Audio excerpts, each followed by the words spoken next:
Ladies and gentlemen, good day and welcome to Q4 FY25 earnings conference call of HDFC Life Insurance Company Limited. As a reminder, all participant lines will be in the listen-only mode, and there will be an opportunity for you to ask questions after the presentation concludes. Should you need assistance during the conference call, please signal an operator by pressing star and 0 on your touchtone phone. Please note that this conference is being recorded. I now hand the conference over to Ms. Vibha Padayakar, MD and CEO. Thank you, and over to you. Thank you, Yashashri. Good evening, everyone, and thank you for joining us for our earnings conference call for the year ended March 31, 2025. Our results, along with the investor presentation, press release, and regulatory disclosures, have been made available on our website and the stock exchanges.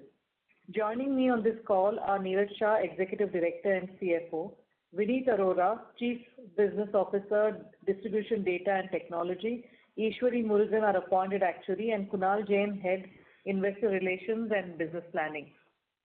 I am pleased to share that the Board of Directors at their meeting today have approved the appointment of Vineet as a whole-time director effective May 1, 2025. I request you to join me in congratulating him in his expanded role as a fellow board member. Section 1 on macroeconomic context. India has continued to demonstrate resilience amid global volatility, supported by steady domestic demand, improving rural sentiment, and a strong services sector. While near-term risks such as geopolitical tensions and tariff wars loom large, India's stable macroeconomic foundation offers a buffer. We remain watchful of how these factors may influence household savings and overall demand for long-term financial products. Recent GDP forecasts suggest a moderation in growth for FY26 and increased turmoil in global trade flows, leading to potential uncertainty in the near term. While we do not see any immediate signs of a material slowdown in insurance demand, we remain watchful and will continue to evaluate developments as they unfold quarter by quarter. In this environment, a softening interest rate cycle and volatile equity markets might lend support to traditional savings product offerings. Also, the revised tax thresholds announced in the Union Budget could provide a measured boost to both discretionary consumption and long-term financial savings. Moving on to Section 2 on business performance. FY25 was a year where we deepened our reach, continued sharpening our value propositions, and demonstrated the resilience of our business model. Moreover, aligning with our stated aspirations, we have nearly doubled all key metrics between FY21 and FY25. As we step into our 25th year of operations, our focus remains clear: to build a future-ready life insurer that grows sustainably, serves responsibly, and innovates purposefully. We are happy to report an 18% growth in individual APE for FY25, in line with our stated growth aspirations for the year. This growth was broad-based, driven in equal measures by an increase of 9% in policies written and an increase of 9% in average ticket size. The life insurance sector, too, demonstrated steady momentum during the year, outperforming several other segments within the Nifty 50, a reflection of its inherent resilience and growing role as a trusted pillar of long-term financial planning. Within this context, and based on available 11-month industry data, we outperformed both the private and overall sector. Our overall industry market share expanded by 70 basis points to 11.1% and by 30 basis points to 15.7% within the private sector. Notably, our policy count grew faster than the overall and private sector. Almost three-fourths of our new customers onboarded in FY25 as first-time buyers from HDFC Life, reflecting our expanding reach across Tier 1, 2, and 3 markets. In total, we insured about 50 million lives in FY25. Moving on to next section on product mix. The composition of our individual APE was ULIPs at 39%, non-par savings at 32%, participating products at 19%, and term and annuities at 5% each. ULIP demand remained strong despite market volatility in Q4, while participating products saw strong traction led by the launch of Click to Achieve Par. Non-par savings also posted robust growth of 25% for the year. We expect traditional products to perform well in FY26, aided by lower interest rates and equity market uncertainty. Retail protection continued to show growth momentum with APE growth of 25%.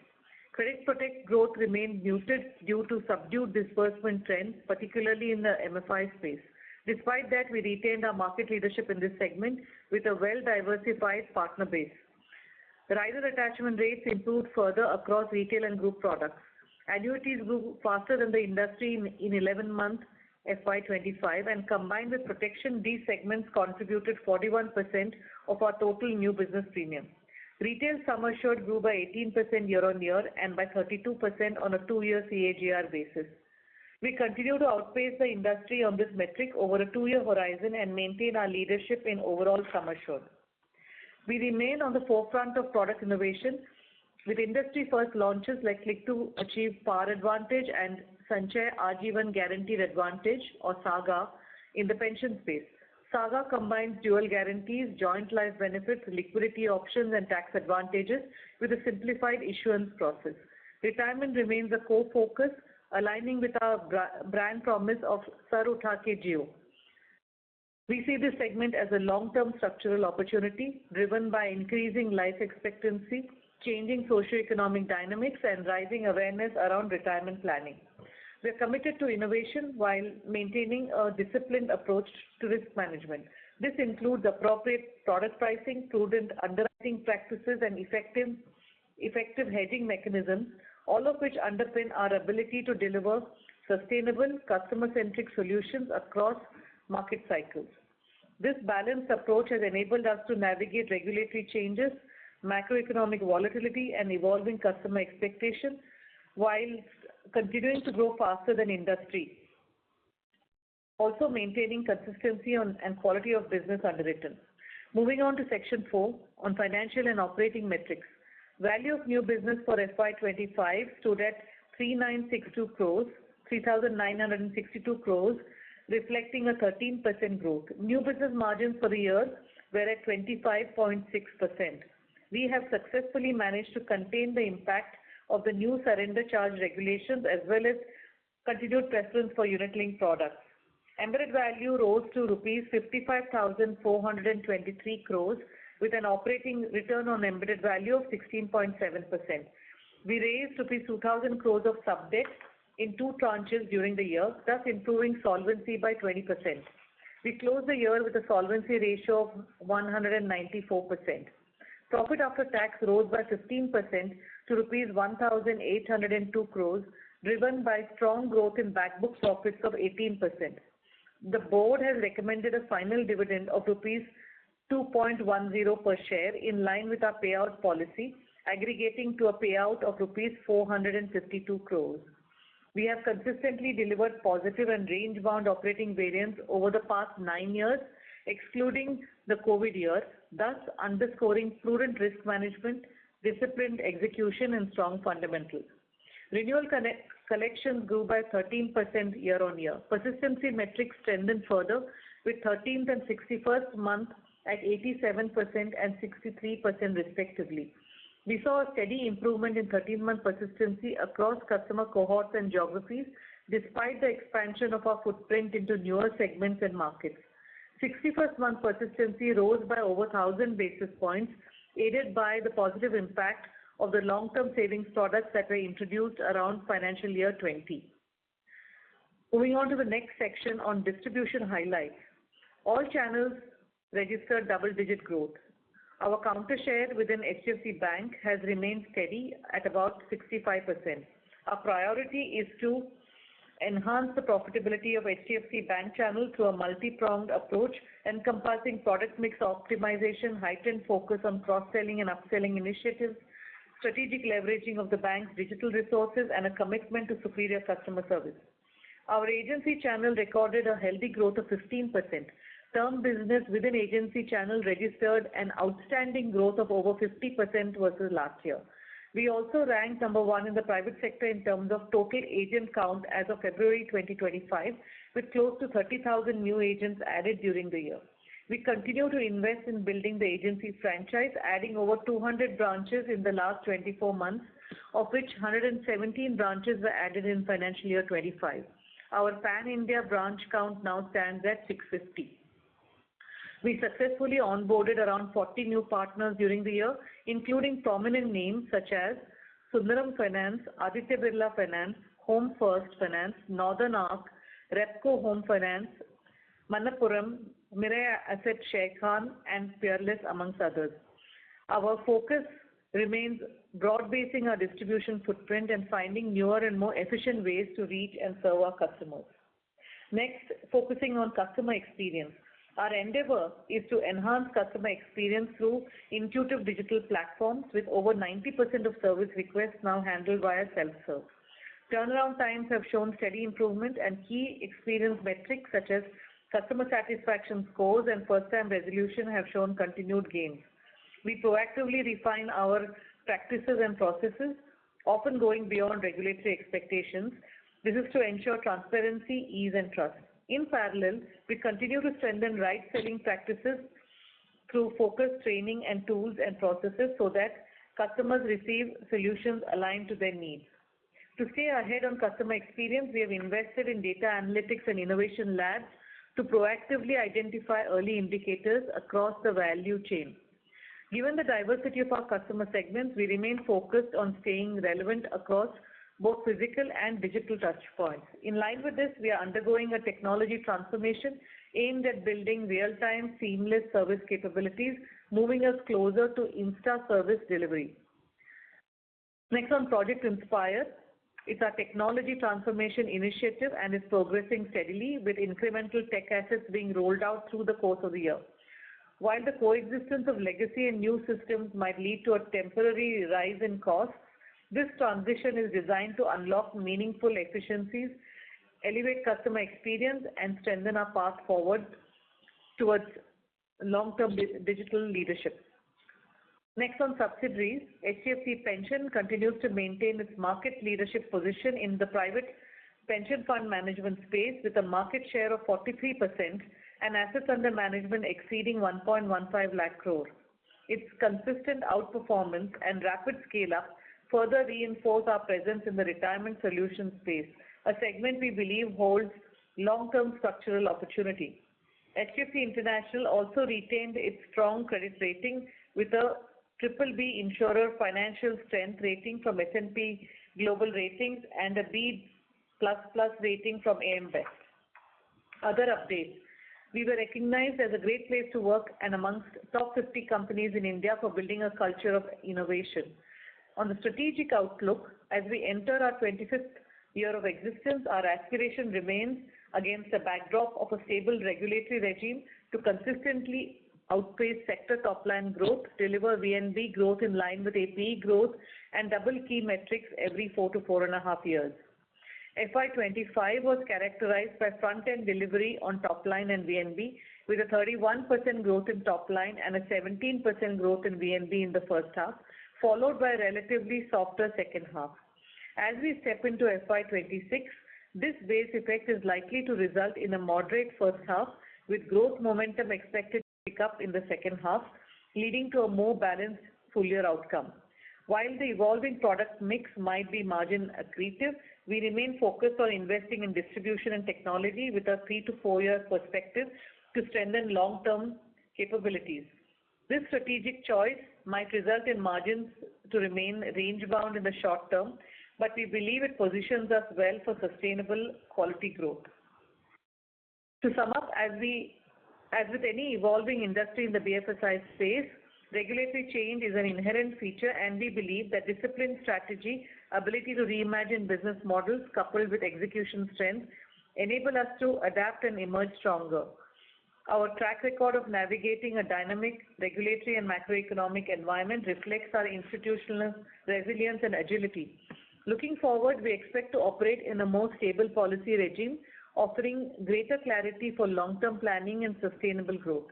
Behind our numbers lie the focused efforts of over 37,000 employees, 2.4 lakh financial consultants, and thousands of partner staff, all united by a shared mission to provide financial protection to every Indian household. We remain confident in our ability to deliver consistent, high-quality growth as we continue to build for the long term. For a detailed overview of our results, please refer to our investor presentation. We are now open to any questions from participants. Thank you very much. We will now begin the question and answer session. Anyone who wishes to ask a question may press star and one on their touchtone telephone. If you wish to remove yourself from the question queue, you may press star and two. Participants are requested to use handsets while asking a question. Ladies and gentlemen, we will wait for a moment while the question queue assembles. We'll take our first question from the line of Avinash Singh from Emkay Global. Please go ahead. Yeah, hi. Good evening. Thanks for the opportunity. A couple of questions. First one is more of a data question. In that EV walk, if you can just provide the breakup further of operating assumptions and variances between the two, and within that, I mean the key category like the expenses, persistency, and mortality. So that will be the first. The second one, more on the growth side. I mean, of course, needless to say that you have ended this year well, particularly on the retail side.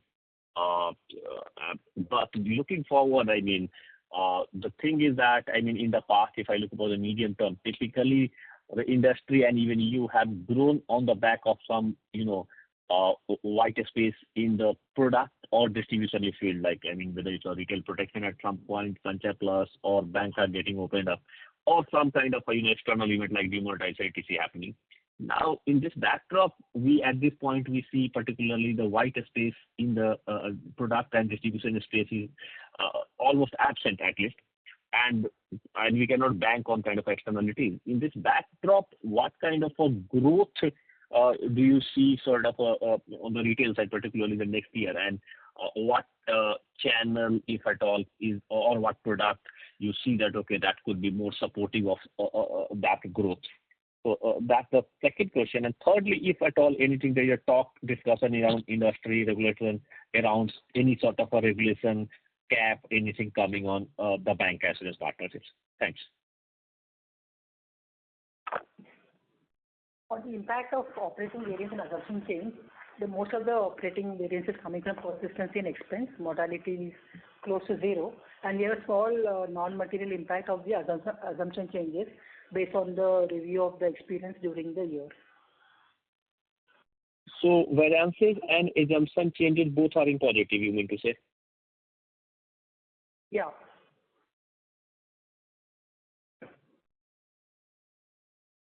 Both are positive, yes. Okay. Yeah. Yeah, Avinash, in terms of the questions in terms of what is likely to support growth, what happened in this quarter and what's likely to happen going forward as well, we've seen a few shifts. Unit link has continued to be elevated, but we continue to attach more and more levels of protection on that. That is absolutely helping. Also, the persistency levels have become stronger in unit link in this period. Participating products have done extremely well in this quarter, grown upwards of 40% in this period. We've spoken about a new product launch in the previous quarter that started to take off in this quarter, and on a run rate basis, the product mix on participating products has moved to the early to mid-20s. We expect some of that to continue in FY26 as we continue to see more and more volatility in the equity environment. We can see some sort of moderation on unit-linked products in the next 12 months. We'll wait and see, but we do expect that on a base case.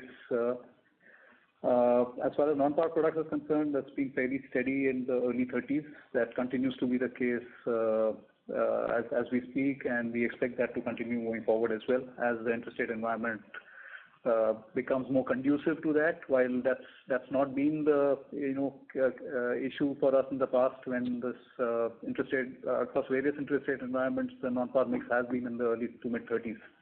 So a conducive rate environment will definitely help more demand in this segment. So we do expect that to pan out in that manner in the next 12 months. Protection grown at about 25% in the last couple of years.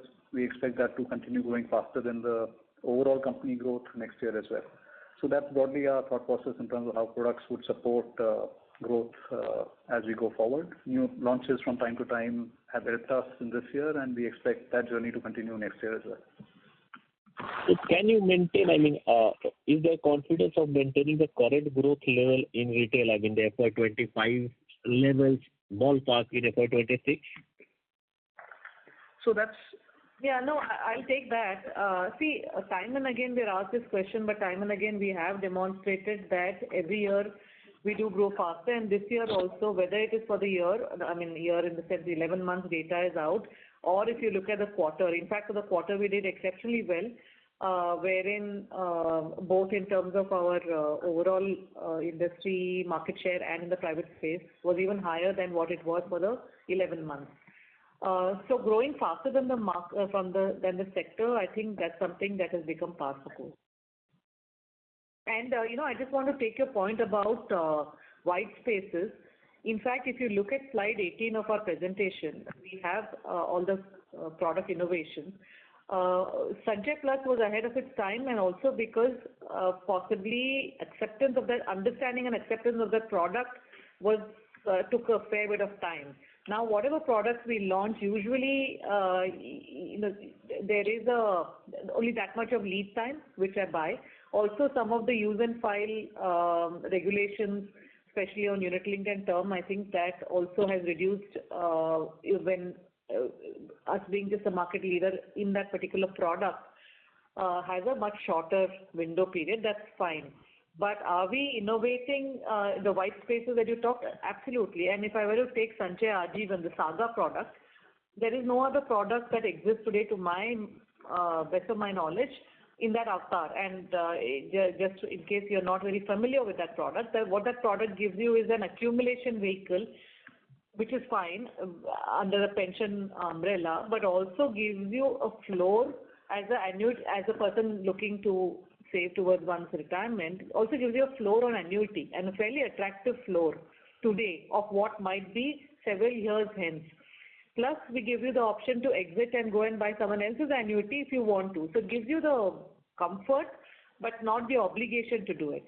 That kind of that is certainly a white space, and we have many more such in the pipeline.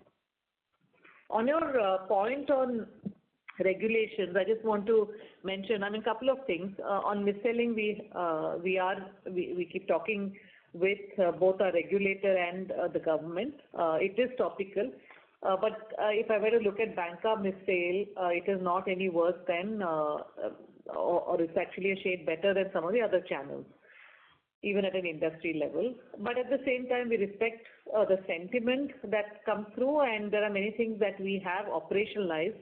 For example, at HDFC Bank, we have put in the first year of complaint for vulnerable segments such as, wherein annual income is fairly low, say 5 lakh and below of annual income, or senior citizens, we would just say, we would just handle those complaints very, very differently, and that's clearly beginning to show yield significant rewards. And many other things to make insurance sale a lot more holistic at the bank, and us having an extra pair of eyes even within the organization to look at complaints. So that is on that part. Second part is on caps on bank assurance and so on. The understanding we're getting is that bank assurance is an extremely important channel to get to the objective of insurance for all by 2047. In fact, if we see the IRDA annual report, penetration levels have actually gone down rather than it increasing, and then eventually us becoming an insured society. So bank assurance having at least between 6x to 10x more branches than the sector, it will be a shame to let go of those touch points. So throwing the baby out with the bathwater, what we understand is not the intention of the government. And as long as we pay attention to things like claim settlement, complaints resolution, and so on, I think it is very much an important channel. At the same time, we'll continue to grow our other channels also. Thank you. Very clear. Thank you. Thank you. Thank you. Ladies and gentlemen, in order to ensure that the management is able to answer queries from all participants, we request you to restrict to 2 questions at a time. You may join back the queue for follow-up questions. We'll take the next question from the line of Madhukar Ladha from Nuvama Wealth. Please go ahead. Hi, good evening. I had a question on individual protection. So if, barring, some rounding off, there seems to be some slowdown in individual protection in Q4. So can you help understand what's going on over there? And also QOQ, I don't see any very big shift in product mix, but margins have improved considerably. So is that largely to do with fixed cost absorption? And again, just sort of coming back on the growth question, given the last few years have been good, and the environment, and last year was obviously also supported a lot by good growth in ULIP. But incrementally, with markets being choppy, short-term rates still being a little bit on the higher side, that may prevent non-par from actually picking up considerably. So in that context, how should we sort of think about individual retail AP growth?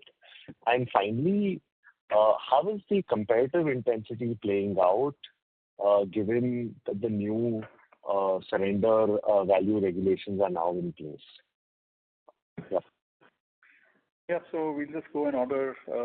First on protection, I think for the year it's grown at 25%. It had similar growth last year as well, so it's been fairly steady, both in terms of volume as well as value.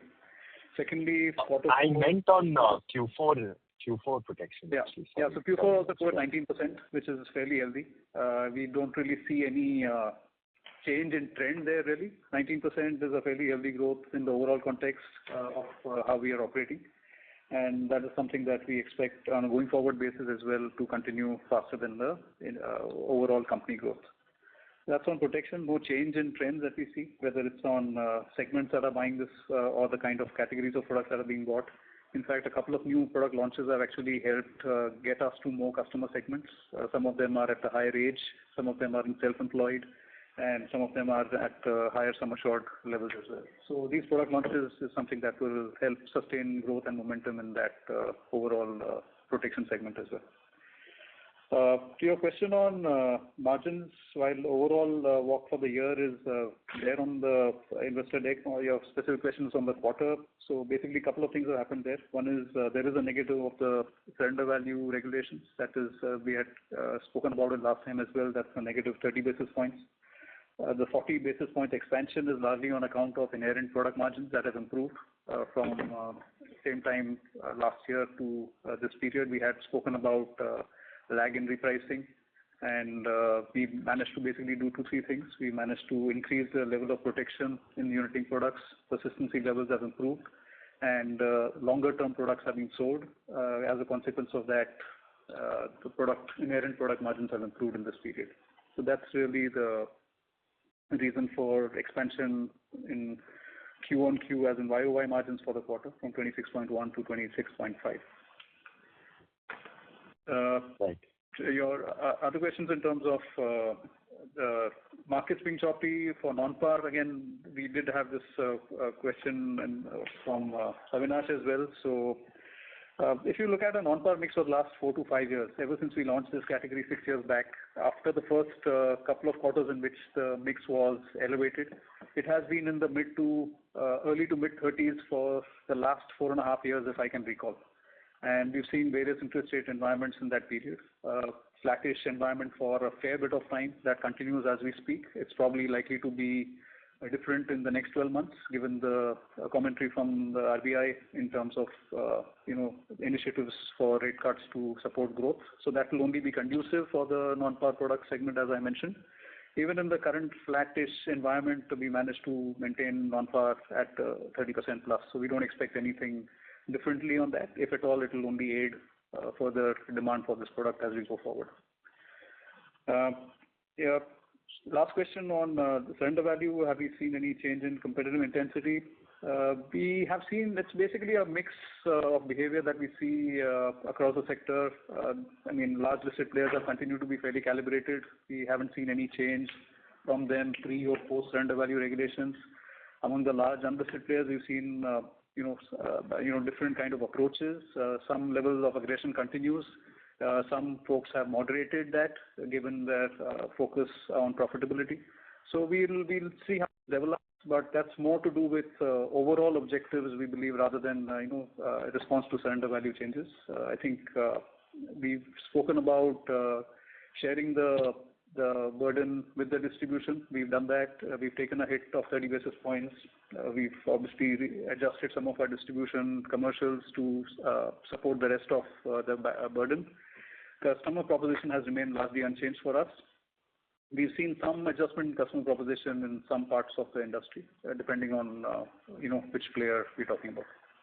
And one small data point, Madhukar, is on your first question on individual protection in quarter 4.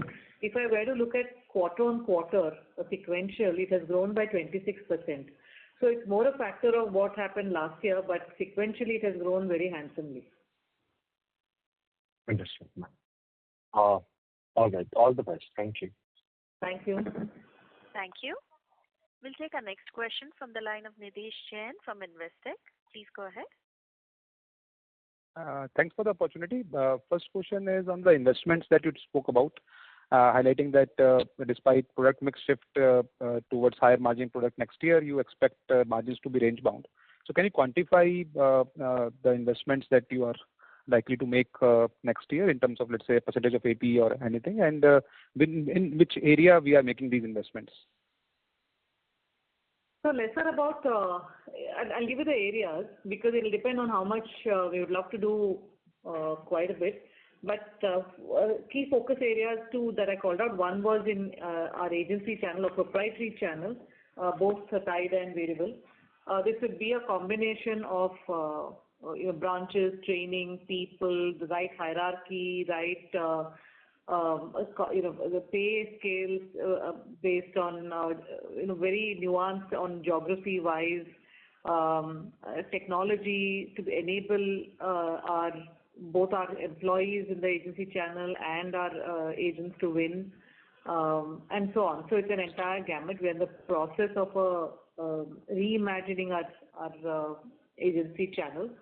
So that's one space. Technology, we talked about Project Inspire, and so all that we want to do. And as you know, there will always be, once you're down a big transformation project, there will always be further asks from business or, how do we embed AI at this stage itself into many parts of what we do. So that will also require some additional funds to be allocated. So these are the primary. Vinny, do you want to add anything?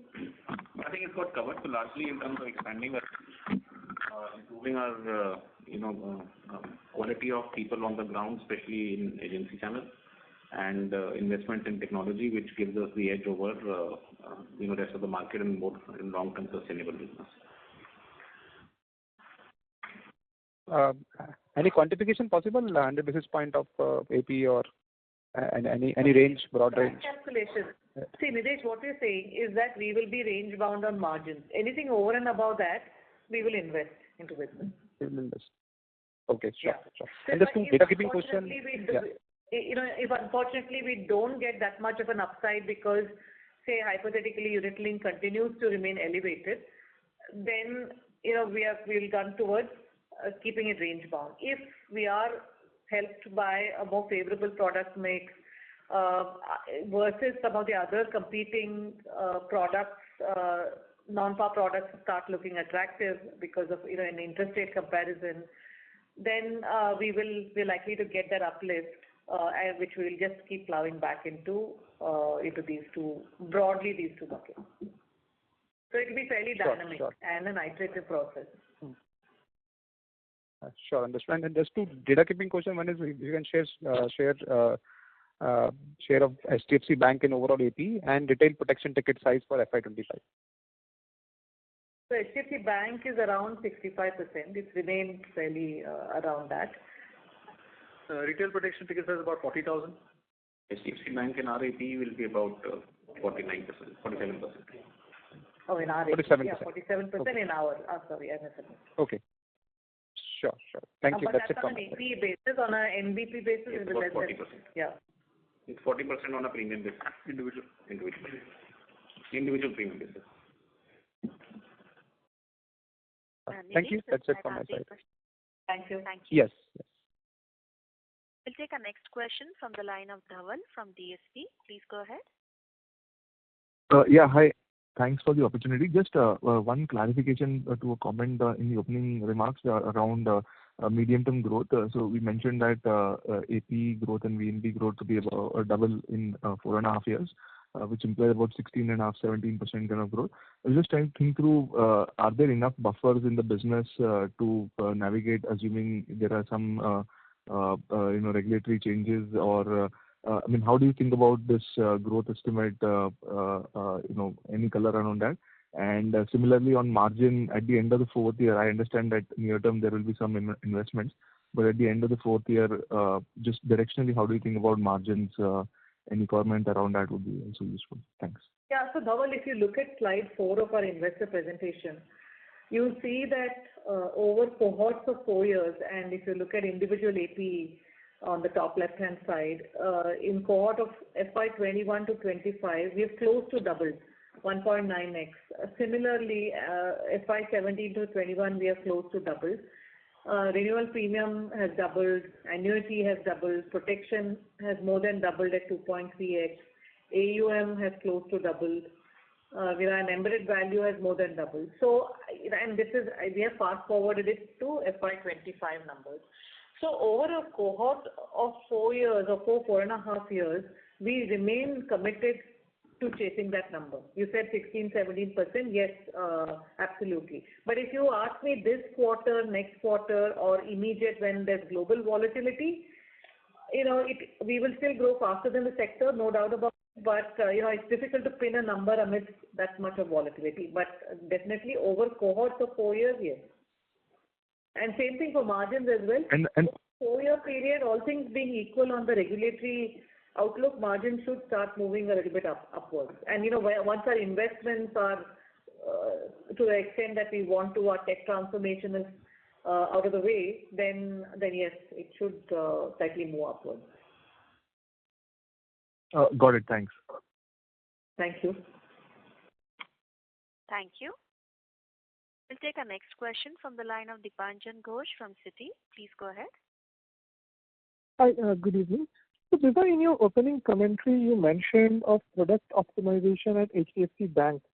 So, if you can elaborate on that in terms of what are the strategies around that, and, while your counter share has remained constant, are you seeing any VNB accretion at the bank, or you expect to see going ahead? Second question is, your agency growth has been quite strong for the past few quarters, especially fourth quarter. So, how should one think of that broken up between productivity improvement and, let's say, how much of it is led by the new agents which have been added, let's say, in the last 12 to 24 months? And lastly, on the persistency side, your yearly persistency in the early buckets has improved gradually over the past few quarters and years. So just wanted to understand in terms of what are the pillars or levers that are really driving this. Yeah. So I'll take the first two questions. In the HDFC Bank product mix, I think what the initiative that we are taking now, and we have started doing that in the last few months as well, is to how do we improve our mix of ULIP, and some of the initiatives that Neeraj mentioned earlier about adding more sum assured into ULIP, more protection into ULIP, or going for more longer term ULIP products are the initiatives that we've been taking. So that even if our ULIP remains at a slightly elevated level there, we could still make it more profitable. So I think those are a few of these changes, and few more of them are going to be taken into the next year as we go along by adding more riders and protection. That is something that we expect will help us improve the margin in the HDFC Bank channel. Coming to agency channel, so the growth has been largely from the existing agents and efficiencies. The new expansion of branches would have given us about 5% of this business would have come from the expansion of the new branches and the new let's say FLS, etc., and the new agents that we have got in these branches. there is a segment of always this BAU agents getting hired in the existing branches, and that's something that we have been doing. So I'm not considering that as inorganic, but the inorganic portion would be about maybe 5% of the business coming from the inorganic portion. Yeah, on the last question on persistency on unit linked, if we have done a lot of things, big and small on that, right from early warning indicators wherein we believe this is likely to result in poorer persistency. We'll probably probe further right at the beginning when underwriting that policy and then taking it onto our books, as well as ensure that SIECS mandates and so on and de-tagging does not happen. There is extra hand-holding to explain to the customer, especially when there is a fair bit of volatility and there is an intention to surrender. Also, some keeping a watch when a customer possibly asks repeatedly for what their fund value is, and so on. So many such use of data analytics has also helped us, because propensity to surrender and likelihood, I think that is something that we have taken some tough calls of where a particular profile of the customer is not suitable for a linked product, and especially amidst a very volatile environment. So we'll continue these efforts and continue to monitor the, I spoke about the surrender trends in a, softening market. The surrenders are actually lower, and typically we do see in a, environment where the markets are doing extremely well, we do see some higher levels of surrender. So that is something that we do track on a regular basis.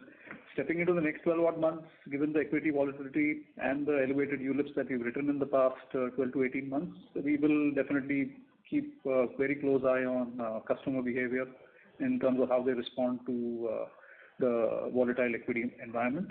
But some of the building blocks Vineet and Vibha spoke about, we'll obviously continue to work on this.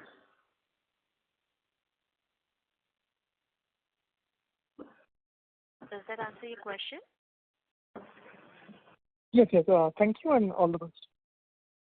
Thank you. We'll take our next question from the line of Shreya Shivani from CLSA. Please go ahead. Hi, thank you for the opportunity and congratulations on a good set of numbers. I have just one question on the outlook we have for a 4-year cohort and how we can grow. Towards that, I have a question for the protection book. This is obviously the overall protection book, right? This book has stayed at about 17.7, 17.6 billion APE for past 3 years. And I understand it is the group protection which has declined while we've done much better on the individual protection.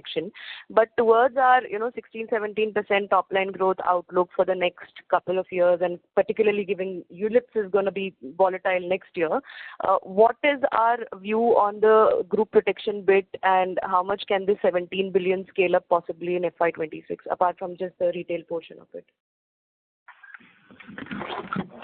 So our view on group protection, because this year we saw the disbursement in the MFI segment getting impacted, and we do expect maybe the next 1 or 2 quarters to remain muted on the MFI, and then it should pick up. So the group protection should start coming back for the second half of the year.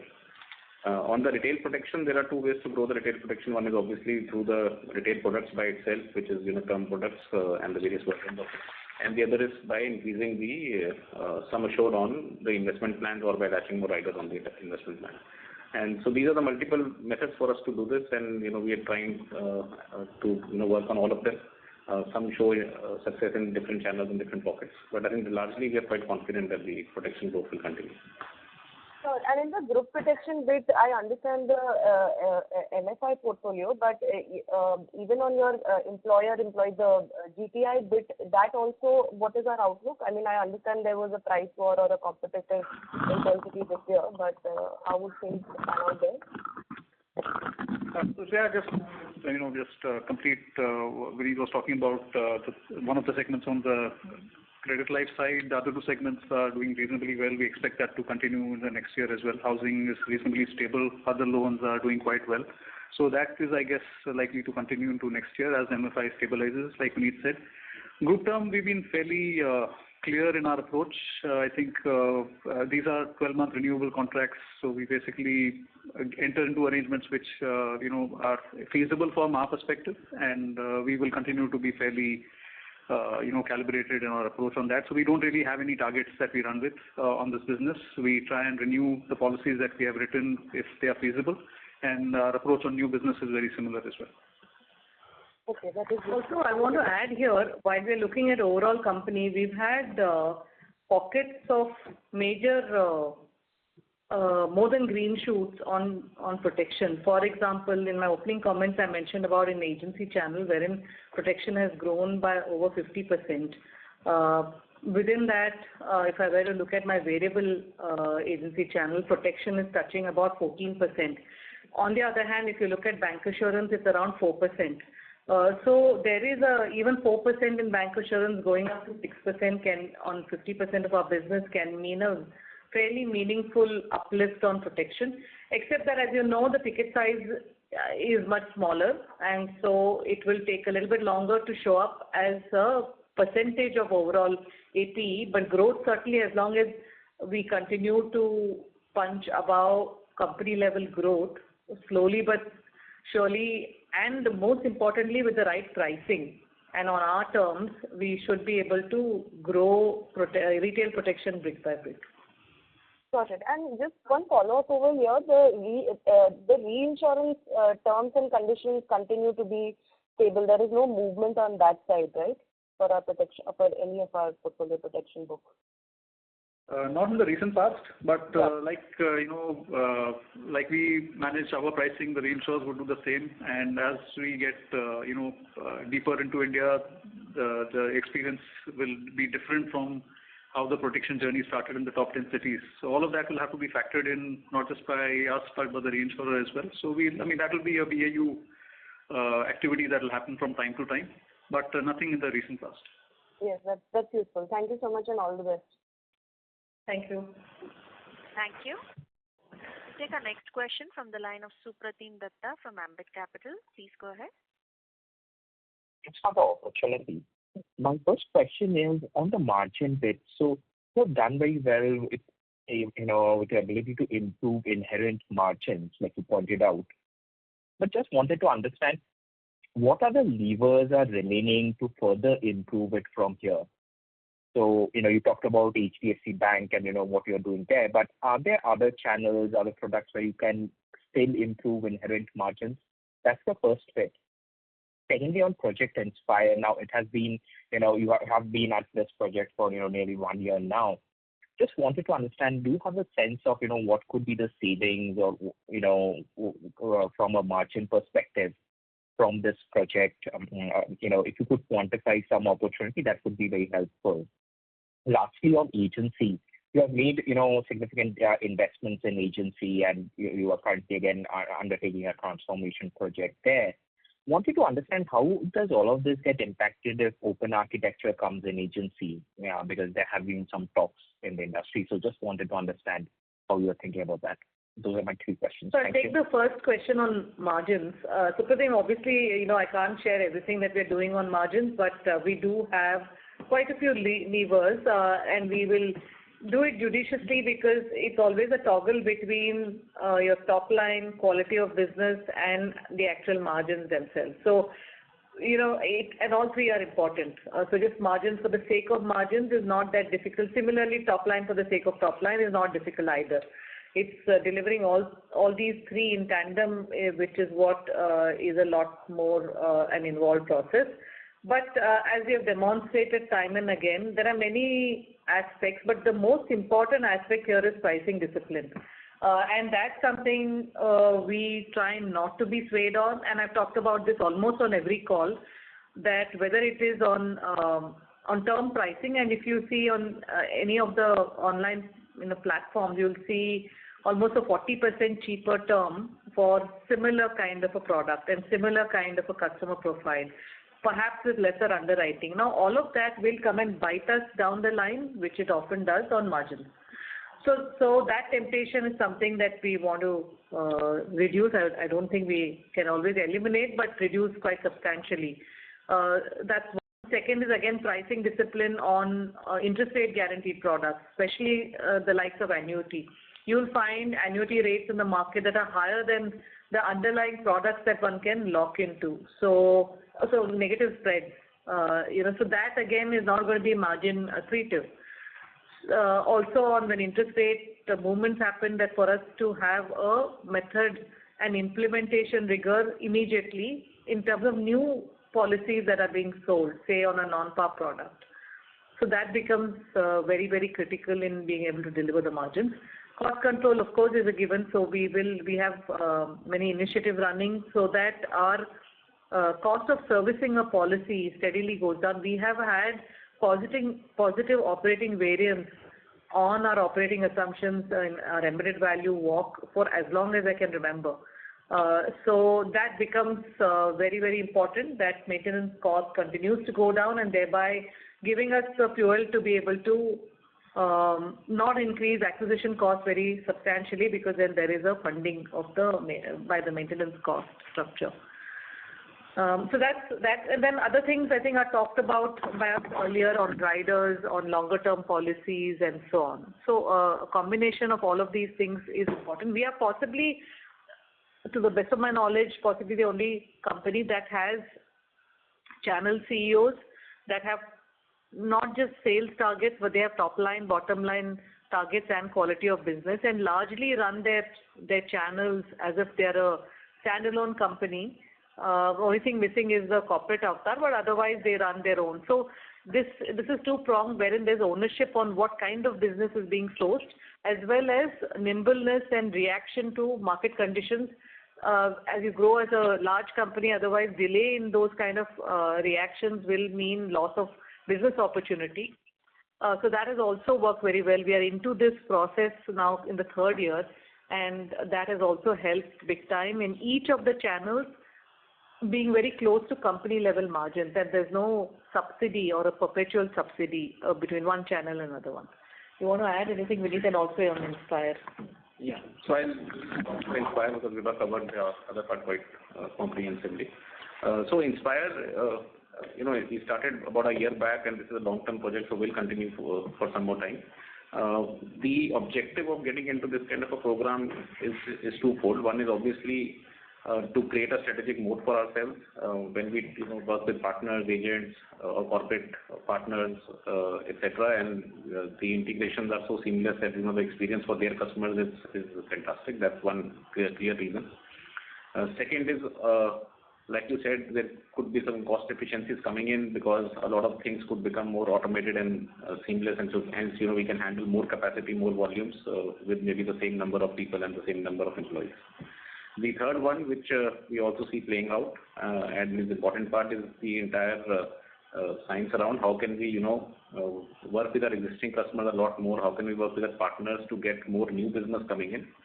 And those new business would depend on, how seamlessly we are able to work on the data that, we make it more intelligent for them to happen. So it could be converting a new policy, or it could be even, recommending the right ticket size for a right customer, or adding the right level of protection on that new business. So all these are, smart data decisions which could happen now possible with, a lot of data coming into one place and getting more organized. So there are multiple benefits, difficult to quantify as a percentage into one margin, but there are multiple benefits starting from saying that, we should expect better retention of partners, we should expect better top line, and we should also expect some more efficiencies to come in. And on the open architecture for agents?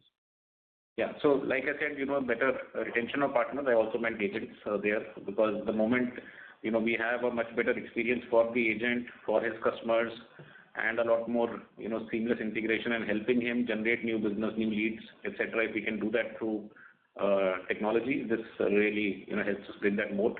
On the open architecture of agents, it is not about, whether an agent will go and, work with multiple and divide his business, but if there is a company which, is able to give the best of the service and the best of the products, we do expect to remain the most preferred company with every agent. Thank you. Thank you. We'll take our next question from the line of Sanket Godha from Avendus Spark. Please go ahead. Yeah, thank you for the opportunity. So my question is that the new two product launches, that is Click to Achieve PAR and Saga, just want to understand on overall basis, these two products are margin accretive for the company as a whole. Point number one, because we believe that PAR products seems to be have little lower margins compared to non-PAR. And given in the fourth quarter, PAR did much better compared to non-PAR. Just wanted to understand, given the new launches, will these two products will add more to the margin, or PAR will eat into ULIP and therefore margins might be accretive? That's point number one. And then second, just wanted to understand that these two products in a way cannibalize any other product. For example, Saga is a product which could have an implication on your regular paid deferred annuities, because that is kind of also an accumulation and then you promise annuity. So just wanted to understand how you see these two products to play out in near future. And the second thing is on this ULIP rider attachment, which you also alluded that in HDFC Bank that might lead to better margin kicker. So just wanted to understand at the company level, what is the attachment rate now in ULIPs with the higher sum assured and HDFC Bank, what is the difference? And so what is the scope still available for to improve the overall margin? Yeah, that's it from me. Yeah, thanks, Saket. So a couple of things. One is PAR, like you rightly said, the margins might be slightly lower than non-PAR at a base level, but if the products are more longer term, then the margin delta is not as much as it has been in the past, and that's something that we are seeing now. Second, the delta between unit-linked and PAR margins is also now coming down dramatically with two things. One is higher levels of sum assured, and second is in terms of improving persistency. So what we've tried to do over the last couple of years is to try and get more and more product mix agnostic. While it's never possible to be completely agnostic, but we are trying to see if we can have more flexibility in the way we operate, and we've demonstrated that in the last couple of years with unit-linked being significantly elevated compared to the past, with minimal outcome dilution in terms of margins. So that is something that we will continue to do as we go forward, with higher levels of protection attached to unit-linked, as well as improving persistency over the medium to long term. That is one. Participating products definitely are improving in persistency as well over the last 3 to 4 years, if you look at it from that perspective. And that also leads to better outcome for the customer as well as for the company. As the agency business starts scaling up, which it has been, that gives us fixed cost leverage. Agents are able to have more and more conversations around longer term products, as we've seen in the product mix. And that is something that also helps in that journey from a perspective of margins. On Saga, so Saga, whether we don't. Yeah, so we don't see any cannibalization really. In some sense, it opens up a new segment. So you're right, there is a deferred annuity product that we have. That's also a non-par product. This is a pension non-par product. So as such, the economics remain the same. It does help in opening up a new customer segment. So to just give you a very broad example or just a data point, deferred annuity average customer age is about 55, 57. In Saga, the age could potentially go down to low 40s, early 50s. So it opens up a new segment of customers who are willing to basically save regularly for the next few years and need an income only many years down the line, and are able to actually put in money on a regular basis rather than on a one-time basis. So that's something that we've started to see more and more of with this very efficient product design. And we don't expect it to cannibalize, but as such, even if it does, it doesn't really matter, because it falls in the same category while allowing us access to a new customer segment. But and the attachment differential between the company and the HDFC Bank on units, higher sum assured? I think we're not getting into that kind of detail, but like Vineet mentioned, the endeavor is to obviously try and make the category a lot more meaningful for the customer as well as for us as a company. So the efforts are not restricted to HDFC Bank. It applies to the entire organization, across channels, across all banking partners. we would make that same attempt to try and increase the rider penetration. Okay. And maybe last one, if I can squeeze this project Aspire or tech transformation, what we are trying to do.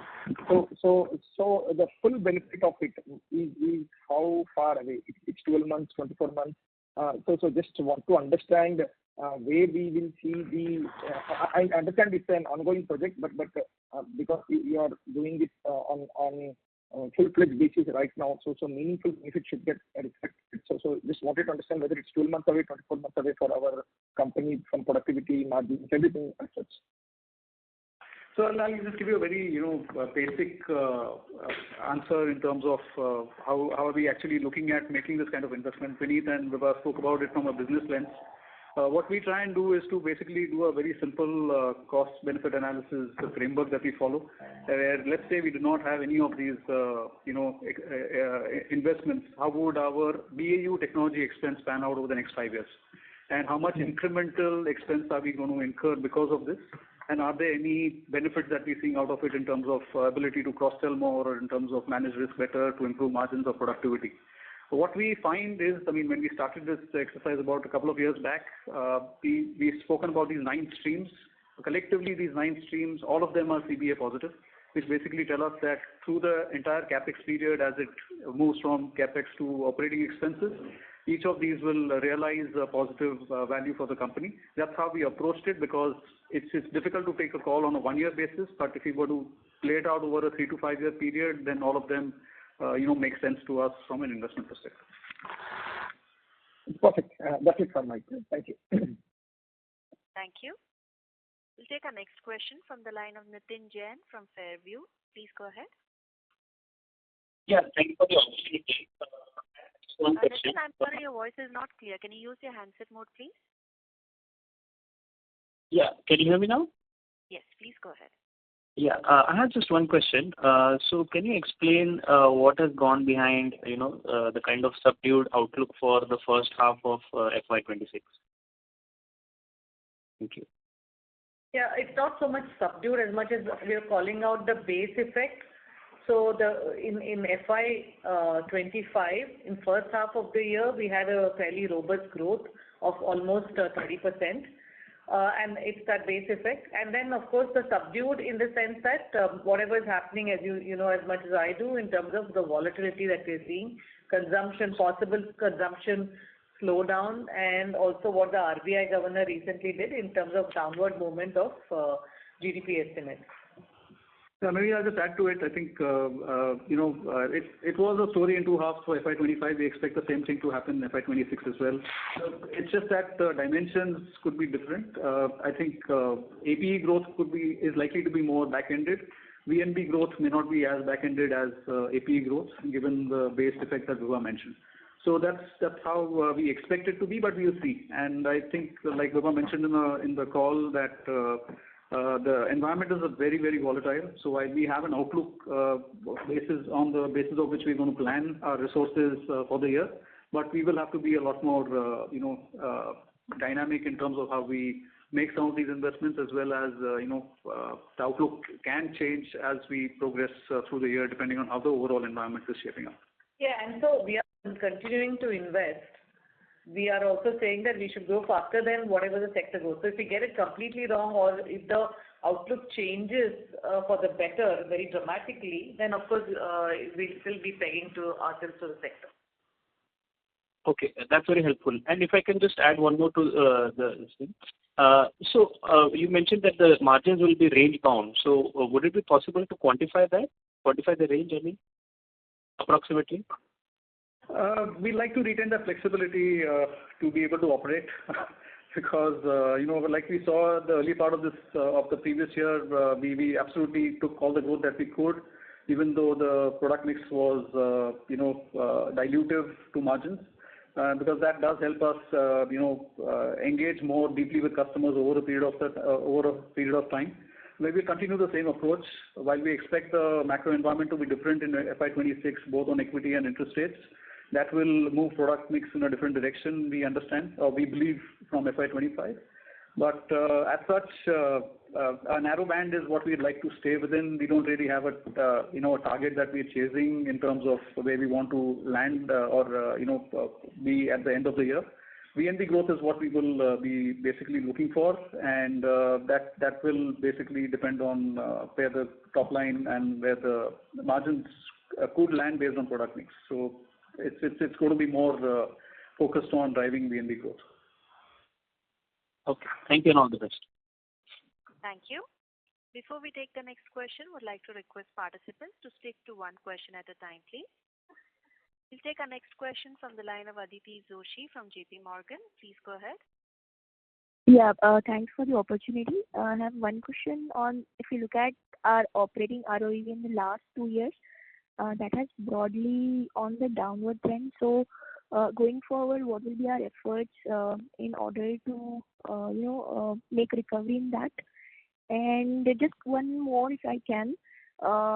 It's on the one of your competitors said that they have raised some capital to support the solvency capital in the anticipation to have some, in order to have some cushion in case anything worse comes of the RBC capital regime. But I think in the past we have communicated that RBC in general will be leading to the release of capital. So just wanted to have a double confirmation. Do you still think that RBC will still be a release of capital? Yeah, that's all. Thank you. So if you look at our, if you want to look at slide 5 of our investor deck, you will actually, slide 6, sorry, you'll basically find that our EVOP has actually compounded at about 19% for the last 5 years and 18% for the last 9 years. So that's something that we look at. The EVOP has a little bit of a denominator effect as well because the embedded value has grown faster than the EVOP in the past few years because of the way the markets have been.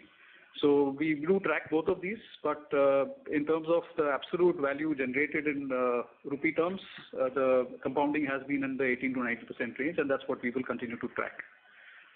As far as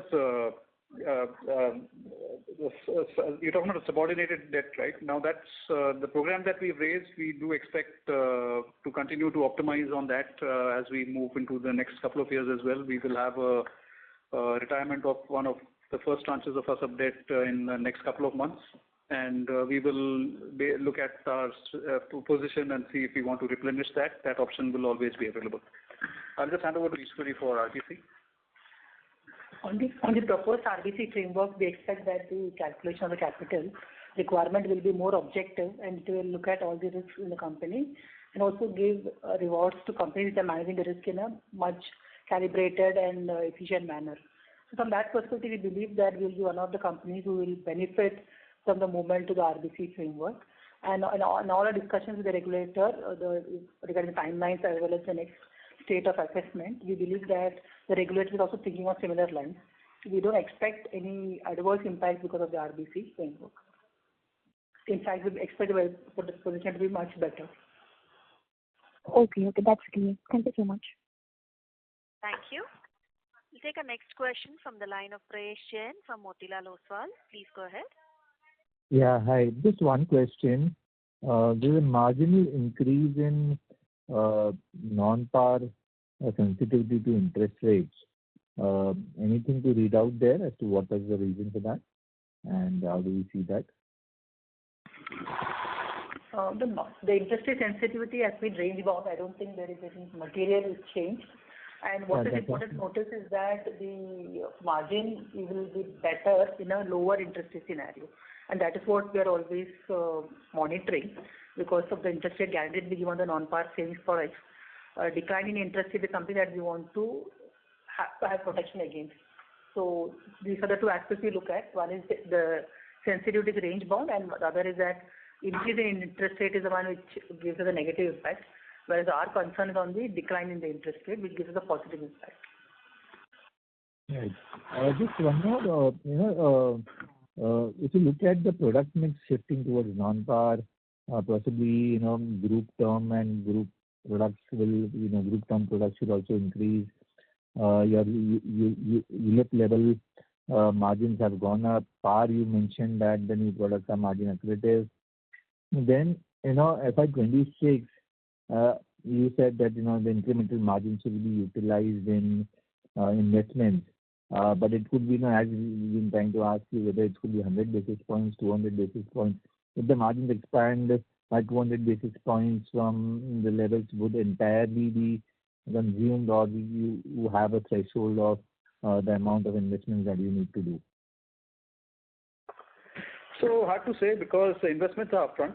So that is something which is a little more definitive and clear. Investments in people, in branches, and in technology, all of them are in some sense we've committed to it. So that is something that will happen. We may make some adjustments depending on how the environment is shaping up, but that's in some sense a commitment. How the product mix will evolve, of course, we will try and drive as much balance as we can, as we have in the past. But we will also have to be cognizant of how the environment moves. Inherent margins, and we both spoke about efforts that we will make to try and improve inherent margins. Some of that, of course, is dependent on the competitive intensity as well, so we have to take cognizance of that. So hard to say, how much of the margin uplift from product mix can actually come through from some of these investments. How much will it get subsumed in that? Also, increasing our customer penetration is equally important. So from that perspective, growth is something that we will look at to ensure that we are able to then balance between these three things. So we just mentioned repeatedly on the call, aspirations remain to grow faster than the sector, to try and keep our margins range bound. That basically gives us the flexibility to expand our franchise. And in whichever direction it kind of goes, whether it's tier 2, tier 3, getting deeper into that, opening up new customer segments, or being able to navigate in a different environment. So as such, we don't want to really be bound by how many basis points with which the margins can expand or contract in a near-term period. We've already spoken about our aspirations on a 4 to 5 year period. It's doubling or near doubling. So we keep that as a frame of reference for us. Okay, thank you. Thank you. We'll take a last question from the line of Neeraj Toshniwal from UBS Securities. Please go ahead. Yeah, hi. Two questions. One, on the timeline of these investments. So at what point, we can see again margins or, VNB expanding faster than AP first. And second is on the product side, on the Saga product. How many of the customers are actually choosing variant 2 with a higher guarantee product, and whether margins are higher on those products compared to variant 1?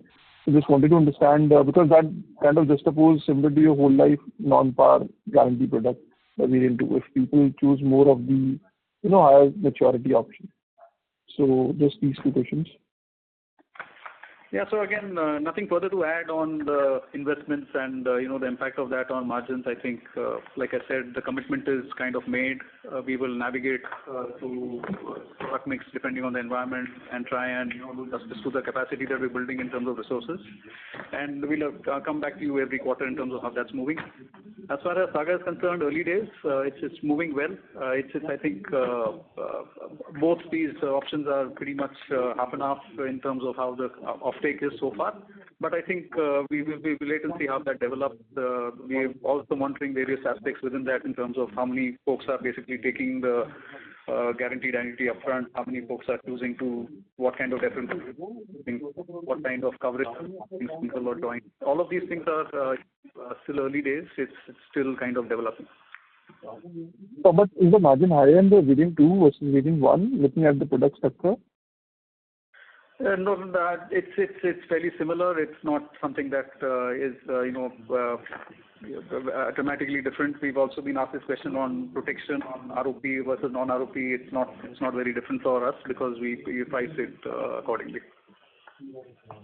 Thank you. All the videos. Thank you. Thank you. Ladies and gentlemen, that was the last question for today. I would now like to hand the conference back to Ms. for closing comments. Over to you, ma'am. Thank you for joining us today. Please reach out to the investor relations team for any follow-up queries. Good evening. Thank you. On behalf of HDFC Life Insurance Company Limited, that concludes this conference. Thank you for joining us, and you may now